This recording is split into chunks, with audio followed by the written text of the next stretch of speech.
Did you force yourself on me? I silently nodded in response to the question from my beautiful CEO, Emily Roberts. No way, that's disgusting. Get out of my sight immediately. She shouted at and insulted me. I was thrown out of the hospital room. I never imagined that saving a life would make me so hated. A few days later, I was called to Ms. Roberts' office, where she glared at me from her desk. You don't think you can get away with what you did, do you? How do you plan to take responsibility? I understand. I'll take responsibility and quit. Please fire me. Suddenly, Ms. Roberts appeared flustered. My name is Mike. I work in a somewhat unusual office. Walking on a gray tile carpet and opening a heavy door, and there is my desk right before the CEO's office. After sitting at my desk, I booted up my computer before Ms. Roberts arrived and reviewed her schedule for the day. Then, I selected the lunch menu for the web meeting with the executives scheduled for the next day, input their addresses, and made reservations with the catering service. I also contacted an IT company to confirm next week's consultation appointment. Yes, my job is a secretary. A personal secretary to the CEO, to be precise. It might seem odd for a man to be a CEO's secretary, but it's becoming more common in companies nowadays. Generally, a secretary's job is to support the executive comprehensively. In the public sector, this might be a career path to promotion. But in the private sector, that's not the case. Excuse me. There was a knock on the door. After I called out, a female staff member from the secretarial department entered, saying the ordered business cards had arrived. She placed Ms. Roberts and my business cards on the desk and left the room. I took some of my business cards and set them in my card holder. Mike Williams, Secretarial Department. The title still doesn't feel quite right. If I were a political secretary, like a chief of staff or senior secretary, I could be proud. But as a mere secretary in a private company? There's nothing to boast about. However, given my personality, I prefer supporting others from the background rather than standing out, so this role suits me. Good morning. Good morning, Ms. Roberts. She is the CEO of this company, Emily Roberts, a beautiful woman. What's today's schedule? Yes. At 10 a.m., there's a meeting with George from Continent Trading. At 1 p.m., there's a web lunch meeting with Mr. Smith, the director of the Western Division, and at 4 p.m. I informed Ms. Roberts of her schedule and served her coffee at her desk. You're only good at making coffee. Thank you. Such small teases from her were expected. I've already gotten used to her personality. I returned to my desk and started preparing the presentation materials for the event Ms. Roberts would be speaking at over the weekend. As a child, I preferred drawing and playing house with the neighborhood girls inside rather than playing outside. My father wanted to play baseball or soccer with me, but I preferred baking cookies and cooking with my mother, which disappointed him. My reserved nature meant I didn't stand out, but I always helped classmates with chores and tasks they disliked without complaining. My meticulous nature made me a reliable person to my teachers and classmates because I always completed their requests perfectly. By high school, I had developed a knack for observing my peers and predicting potential trouble. Advising classmates and listening to the girls' concerns, I became known as a considerate person by the time I graduated. Mike, you have such high girl skills. If you were a girl, I'd totally marry you. Classmates often said things like that, and in my teens, I focused on being a reliable person while avoiding the spotlight. But that was just a facade. In reality, I'm not that nice guy. I only act like a nice person for my own benefit. I have never thought about doing anything for others. I realized in middle school that pretending to be a good person and gaining trust was highly beneficial for me. Because of that, my grades improved, and I wasn't bullied by my classmates. I could get people to do favors for me, and when there was a disagreement in class, my opinion usually prevailed. This was all calculated.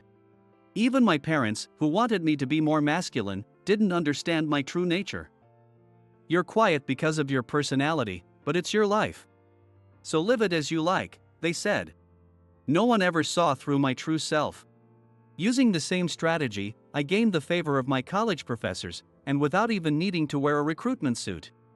I secured a job at a well-known large company through a professor's recommendation. In the future, I aim to stay close to the CEO in the secretarial department, get in her good graces, and eventually hold a position where I can influence the board meetings.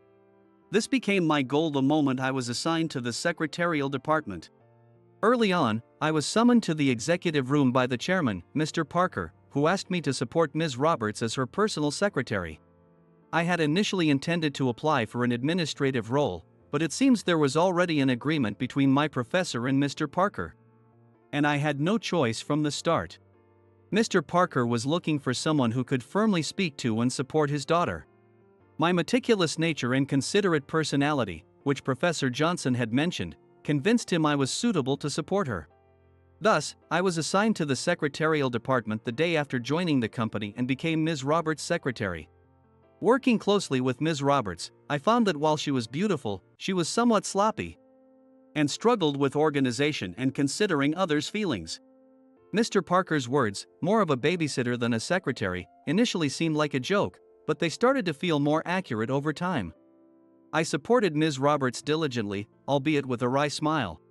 From the first day, I not only followed her instructions but also took care of cleaning and organizing the CEO's office in her absence, and perfectly timed serving coffee. I studied other CEOs' behaviors and learned the necessary skills for an executive, such as how to communicate and present oneself to external parties. Moreover, I studied essential managerial skills like sensing market trends and flexible communication, making suggestions to her. However, Ms. Roberts often rejected my well-intentioned efforts, saying, "I didn't ask you to do that. What do you understand who have never managed? Just do what I tell you and don't interfere with me." Her stubbornness was partly my fault. On business trips, she was often looked down upon or treated coldly just because she was a woman, and she dealt with the stress of a male-dominated environment daily. Sometimes, she was even compared to me in a derogatory way. "He's more suited to be the CEO than you. It's not enough to just have a pretty face." After hearing such comments, she would always drag me out for a drink. "Ms. Roberts, you should stop now. There's a web meeting tomorrow, let's go home." "Shut up. You're always meddling in my business. How I talk or behave is none of your concern. You're so annoying." And she would continue drinking until she passed out. Ms. Roberts, who was weak to alcohol, would always pass out and sometimes even forget what happened. "Good morning. Here, have some of this." The day after heavy drinking, I would always place a bowl of soup on her desk. "This is the best for hangovers." Ms. Roberts would slowly bring the steaming bowl to her lips and sip it. Delicious. Seeing her calm expression, I would start my work for the day. She eventually developed a routine of starting her day with either soup or coffee I made. However, being a CEO seems to come with a lot of stress. The frequency of her heavy drinking gradually increased, and each time I would take care of Ms. Roberts and advise her to quit drinking. But no matter how much I asked her to stop, she never listened. "You're so presumptuous for a secretary. What I drink is none of your business. You're so persistent." One time, Ms. Roberts was harshly criticized by Mr. Thompson from a client company, who compared her unfavorably to her predecessor, Mr. Parker, and dismissed her business vision. On the way back, I accompanied her for a drink as usual, but she was more deeply dejected than ever before, slumping against the wall in despair. Seeing her like that was hard for me as well. While I was searching for words to comfort her, she quickly succumbed to the alcohol. Predictably, she felt sick midway and collapsed in the restroom, so I had no choice but to take her to my place. The next morning, she woke up and, realizing she was in my room, suddenly panicked. "Ah, my head, why am I in your room?" "Did you?" Ms. Roberts started checking her clothes. "You passed out, so I let you sleep in my bed." "Don't worry, I didn't do anything. I hanged your jacket over there." "Well, I see." I had her take a shower while I prepared breakfast. "This feels a bit strange, having breakfast together with you, Ms. Roberts. Here, your usual soup." But she seemed different from her usual self, looking rather down. She didn't touch her spoon, and the soup got cold. "Are you feeling unwell? Or is there something hurting you?" I asked. Ms. Roberts responded, "I'm fine." "But why do you care so much about me?" It seems beyond the scope of your job. Really? It's just an extension of my job. Nothing more than that. I see. She answered sadly for some reason. After that, we got ready and headed to the office together. Feeling remorseful for staying at my place, she declared she would stop drinking from that day. A few days after her declaration, a company drinking party was suddenly organized, and for some reason, Ms. Roberts was strongly encouraged by the employees to join them in the cafeteria. It turned out to be Ms. Roberts' birthday. The employees had secretly prepared a surprise birthday party for her. Although she was surprised, Ms. Roberts appreciated their thoughtfulness and took her seat. And then the employees opened champagne and poured it into her glass. I sent her a look that said absolutely do not drink and subtly shook my head, but she couldn't refuse their goodwill. Thank you. I'll have some, she said and drank it down in one gulp. Encouraged by this, the employees said, "Oh, Ms. Roberts can drink? She's the star today, so come on, have some more." And they started pouring her drinks one after another. I watched nervously but felt a bit relieved seeing her surprisingly sharp. However, after she went to the restroom, I had a bad feeling and quietly followed her. As expected, I found her collapsed face down in the hallway just before the restroom. I rushed over and, while scolding her, helped her sit against the wall. "Ms. Roberts, are you okay? I told you not to drink so much." I quickly grabbed a plastic bag and filled it with mineral water, then fetched a blanket. When I returned, she was breathing heavily, and suspecting acute alcohol poisoning, I urged her to drink water. I can't drink anymore. I feel so sick." She responded with slurred speech, but I had to dilute her blood alcohol level. "Things are getting blurry, Excuse me." I held the plastic bag to her mouth and made her vomit by sticking my fingers down her throat. "Now, drink some water. I told you. I'm full. You have to drink. If you don't, you might pass out." But she was so full and she refused to drink. Oh, this is frustrating. "Excuse me." After a quick apology, I loosened her collar slightly and gave her water mouth to mouth. Ms. Roberts seemed to lose consciousness. I quickly called the company doctor. Leaving her with the doctor for a moment, I returned to the party to explain to the employees. Ms. Roberts had an urgent matter to attend to and had to leave. I hid the truth to avoid worrying them and let the party continue as a regular company gathering. I returned to Ms. Roberts, and to be safe, drove her to the hospital. She was given a drip and fortunately was not in serious danger. The doctor advised her to stay overnight just in case, so I called Mr. Parker, but he was too busy to come right away. So I stayed with her for the night. The next day, Ms. Roberts woke up without any issues and was told by the doctor that my first aid, making her drink water, had saved her.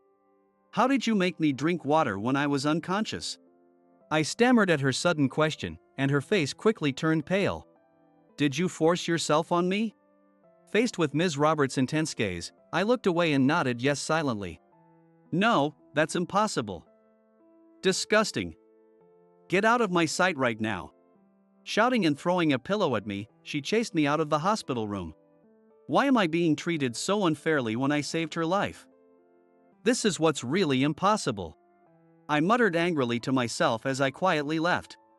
A few days later, Ms. Roberts was discharged and went on a 3-day business trip, leaving me on standby at home. Mr. James prefers lighter meals than this menu. Also, since this place is popular, you should make a reservation 3 days in advance. Thank you, Mike. You really know everything. 3 days later, back at the office, I supported the female employees in the secretarial department until Ms. Roberts returned. In the afternoon, I was summoned to the CEO's office. When I opened the door, Ms. Roberts was waiting with a stern look on her face. I stood in front of her desk and asked firmly, "What can I do for you?"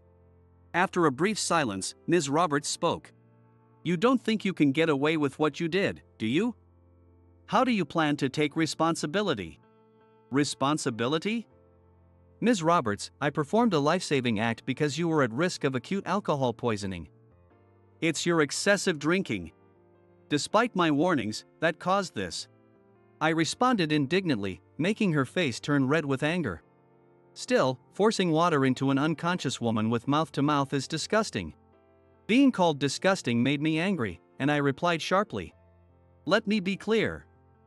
My job is to support you. Protecting your life is part of that duty. There was no other way to get you to drink water. Can you swear that's the truth? Only you know what's in your heart. You could say anything.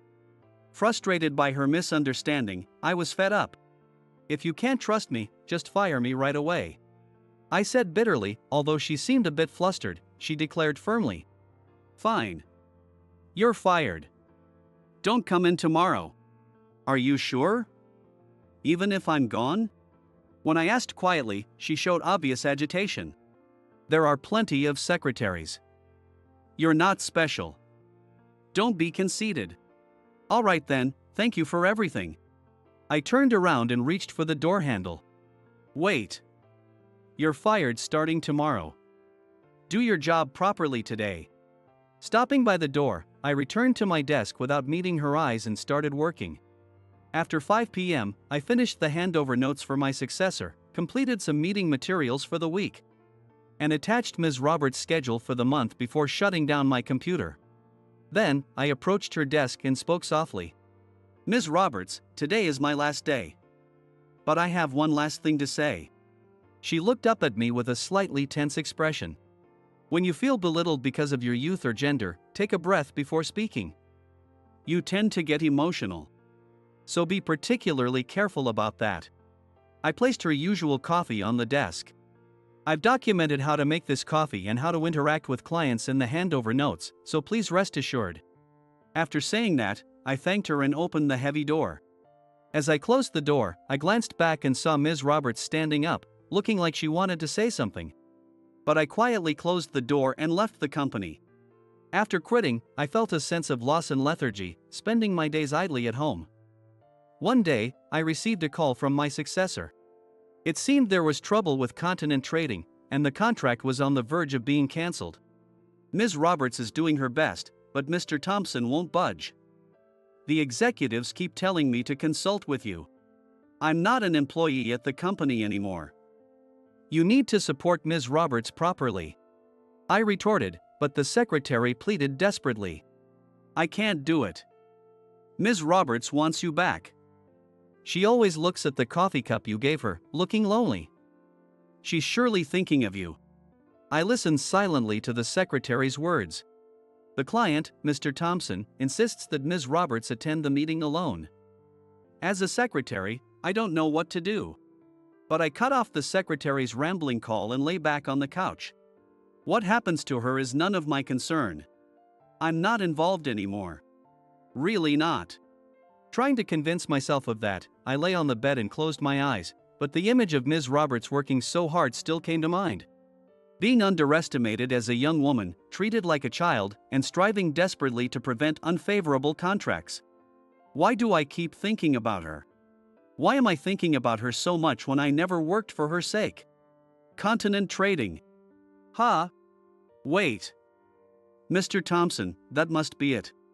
I called the secretary back and asked for the date and time of the meeting, making some preparations. On the day of the meeting, I arrived at a certain restaurant. This was a secluded, quiet place in the mountains, often used for hosting important clients. I timed my entrance carefully. I made eye contact with the familiar owner and was led to a specific room. When I reached the room, I dismissed the owner and slowly opened the sliding door. As expected, Ms. Roberts, drunk and unable to stand, was being held by Mr. Thompson. What the hell are you doing here? Nice to see you again, Mr. Thompson. I'm Mike. What are you doing here? This meeting is supposed to be private. Mr. Thompson, already red-faced from drinking, shouted even more angrily. Ms. Roberts is too drunk to negotiate properly. I've brought someone else to join us. With that, I invited into the room Tom, the chairman of Continent Trading, and Mr. Parker. Both of them frowned as they looked down at Mr. Thompson. Tom and Mr. Parker. Dad. Ms. Roberts, still dazed, saw her father approach with a smile. Mr. Thompson, I'm sorry to show you our top executive in such a state. Thank you for looking after her. Mr. Parker's tone was gentle, but his face, deeply furrowed with anger, glared at Mr. Thompson. Well, she just drank a little too much and got dizzy. Mr. Thompson stammered, clearly panicked. Mr. Tom then shouted, disgraceful, and promised to contact us later, before leading Mr. Thompson out of the room. Left with the three of us, there was a moment of silence before Mr. Parker spoke up. It's disgraceful for a leader to show such a pathetic display. I'm sorry. I was offered alcohol and couldn't refuse. With Mr. Thompson gone, Ms. Roberts, now relieved, slumped against the wall. Mr. Thompson has been targeting Ms. Roberts for a while, waiting for an opportunity like this. He used this trouble to make his move. I explained, and Ms. Roberts, realizing how easily she was tricked, hung her head in regret. But she was safe. Feeling relieved, I decided to go home. I'll be taking my leave now, I said, and headed to the door when Ms. Roberts called out to me. Wait. I still have something to say. Stopped by her, I turned around to see Ms. Roberts struggling to sit upright. I appreciate what you did today. I'm allowing you to return to the company. Please come back as my secretary. No, I decline. What? Why? I'm saying you can come back. I finally expressed what I'd been holding back. I've been supporting you as an executive, more than just an ordinary secretary. But you never listened to anything I said. Ms. Roberts, with a solemn expression, listened to me intently as I spoke. I might have been harsh at times, but it was because I wanted you to become a strong leader. That's why I said tough things. At some point, I found myself emotionally pouring out my feelings to her.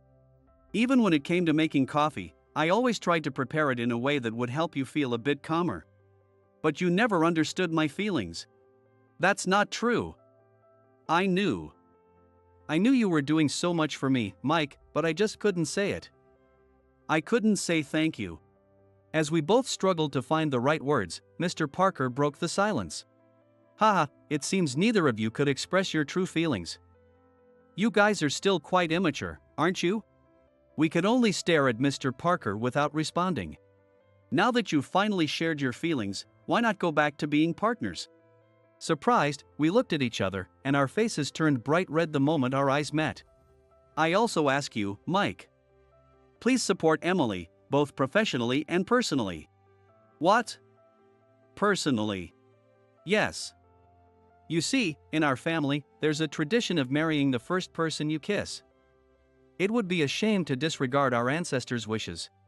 Stunned by Mr. Parker's words, I was at a loss for words. Or do you find Emily unacceptable? Mr. Parker's expression hardened as he questioned me. No. Ms. Roberts is wonderful. But our social standings are different, and I'm not sure I'm suitable. I hesitated, but Ms. Roberts quickly interrupted. Looks and family background don't matter. I want you by my side, Mike. Her eyes seemed to glisten with a hint of tears as she looked up at me. Emily has said it herself. Please continue to support her. She's been so down since you left. She needs someone as reliable as you. But I knew Mr. Parker was asking because I was her first kiss. While I struggled to find an answer, Mr. Parker suddenly spoke again. Oh, don't worry about the family tradition. It's an old story, and it's no longer relevant. That's not the issue. I turned to Ms. Roberts.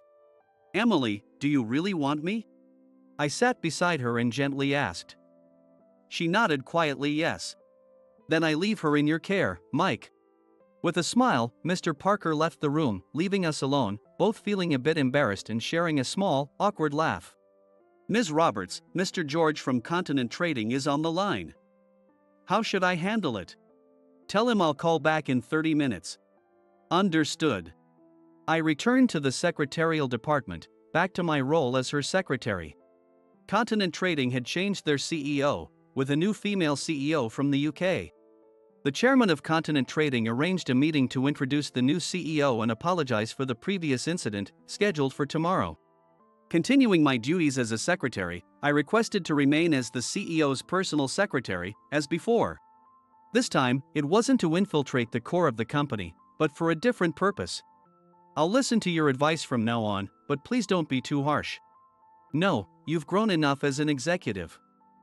There's nothing more I need to advise you on. Then why did you ask to stay as my secretary? She blinked in surprise. Well, no particular reason. I just want to keep an eye on any shady characters who might approach you. That's the enough reason. I'm glad to know you care about me. Now that no one's around, can you call me by my name? Since we started dating, Emily had become quite affectionate, perhaps because she had never had anyone to lean on before. This is the office, so we need to be professional. Hey, wait. All right. But you have to make me soup every morning. Emily's newfound affectionate personality made me a bit uneasy. But as she wrapped her arms around my neck from behind, I resolved to support her wholeheartedly from now on.